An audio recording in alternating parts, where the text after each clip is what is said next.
mga babae po na mga kabataan. Kaso lang ginkonsinti ang ginikanan.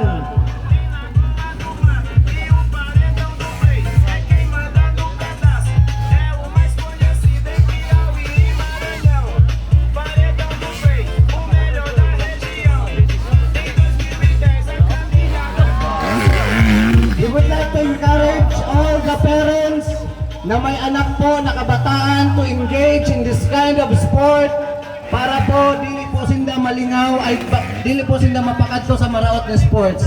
Again, gina-encourage po naman ang mga parents na i-engage sa nipon ng sport anaton po mga kabataan.